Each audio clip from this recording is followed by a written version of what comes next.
तांकी साणन और जांकी आहन ओ ताकुन में 10 भेरा ॾींहं में पाण मथां आहिनि गोर व्याज हिंगलोर त कर्म मिलंदई कापड़ी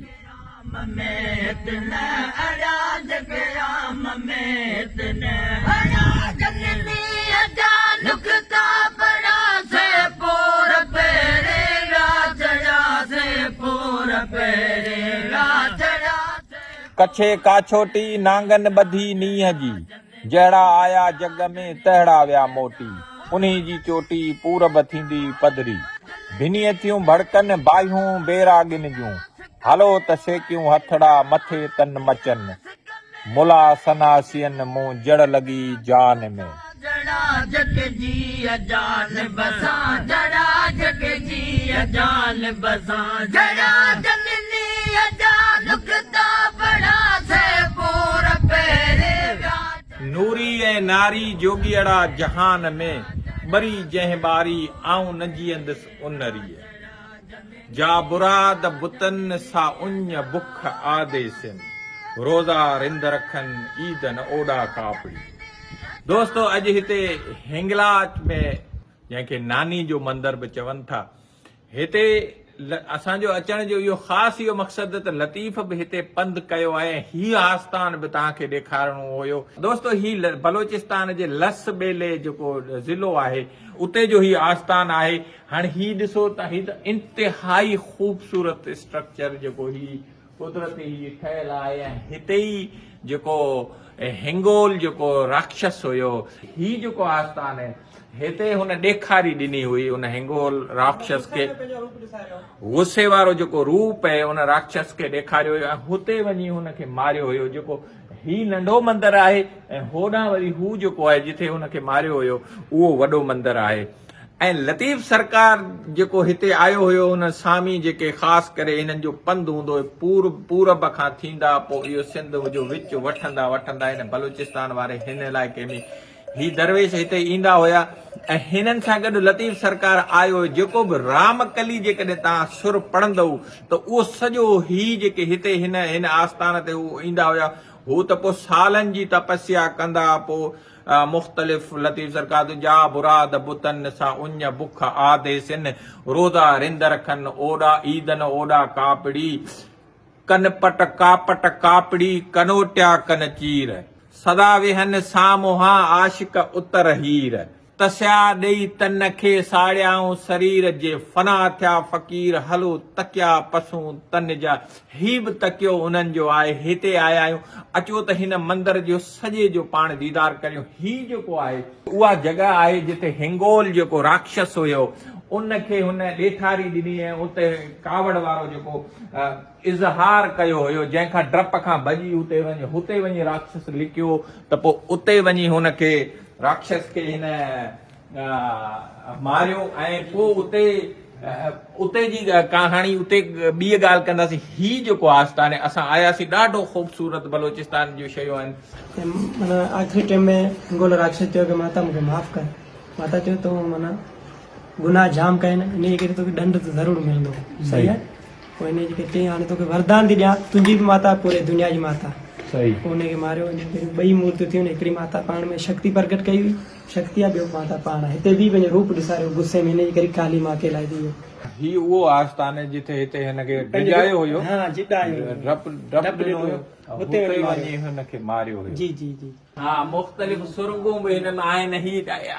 इंतिहाई हिकिड़ो ख़ूबसूरत ऐं कुदरत जो एॾो त नज़ारो ख़ूबसूरत आहे जो ॾिसण वटां आहे ऐं हिते असांजा त इहे भाग भला जो असांखे ख़ासि करे लतीफ़ सरकार हिते आंदो आहे ऐं दोस्तनि खे चवंदासीं तव्हां बि अची शयूं ॾिसो पर हाणे असां हलंदासीं हुन पासे जेको थोरो तक़रीबन ही कोई 200 या 250-300 फुटनि ते अॻियां जेको नाने जो हिंगलाज माता जे नाले सां जेको वॾो मंदरु आहे उहो हली तव्हांखे ॾेखारियो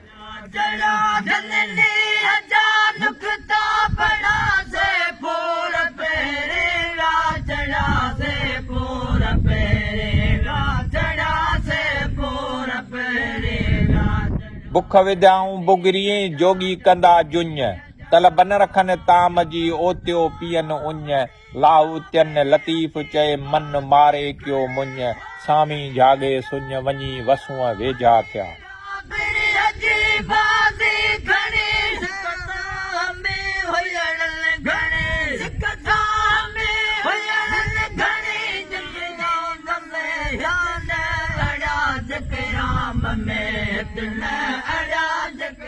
कछे काछोटी नांगन बधी नीअ जी जहिड़ा आया जग में तहिड़ा विया मोटी उन्ही जी चोटी पूरब थींदी पधरी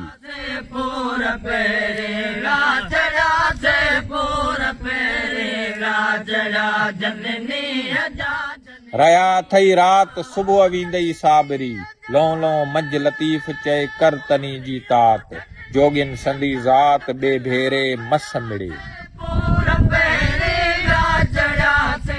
नको खणन पाण सी नकी पाणन साण अहिड़ा जनो हञाण आऊं न जीअंदसि उनरी दोस्तो ही जेको आहे ही जेको मेन हिसो जेको नानी जो जेको मंदिर वारो हिंगलाज जो जेको आस्थान आहे उन मेन जगह ते असां आया आहियूं हिते ही माई शेरावाली जी मूर्ति आहे होॾां शिवलिंग जो आहे बूतो ठहियल आहे उन खां पोइ वरी मथे जेको महाराज वेठो आहे जेको ओॾां पाण हलंदासीं ही जेकॾहिं तव्हां ॾिसो त इंतिहाई ख़ूबसूरत हिन जहिड़ो ही जेको कुदरत जो जेकॾहिं शाहकार चइजे त ही जेका हिकिड़ी नदी वहे थी ऐं नदी जे किनारे ते ही जेको मंदिर आहे नानी जो इंतिहाई ख़ूबसूरत आहे असां त ही ॾिसी करे हैरान थी विया आहियूं त ही असांजे मुल्क जो हेॾो ख़ूबसूरत ही शयूं अञा ताईं असां छो न ॾिसियूं ऐं अचो त तव्हांखे अञा वधीक दीदार करायूं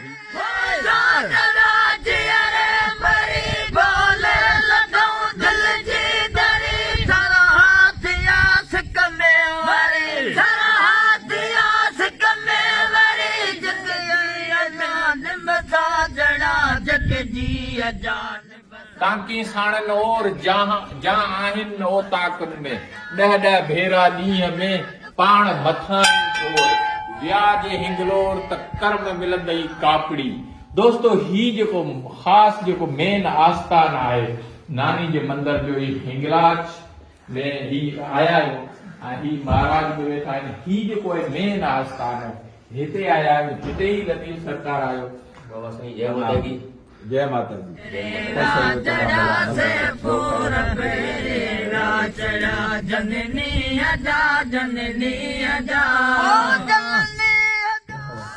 हिते श्री रामचंद्र पायो आहे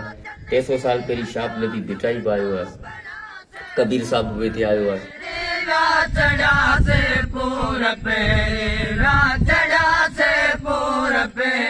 जी साईं असांजो महिमान आयो आहे जी मूं तव्हांखे चयो न कूड़ा स्वामी न पंध हो त पर तव्हां ॾिठो हिंगलाज में मुंहिंजो पुटु राति खां सुतो पियो हुते किथां आयो त हिते तेरो शाप नदी भिटाई पाण ॿाहिरि निकिरी जी बाबा इहो बि न आहे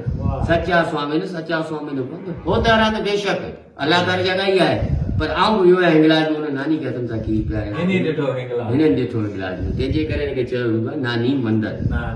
दोस्तो इहो आहे नानी मंदिर ई लतीफ़ सरकार आयो हुयो हिते ख़ासि जेको आहे चए थो त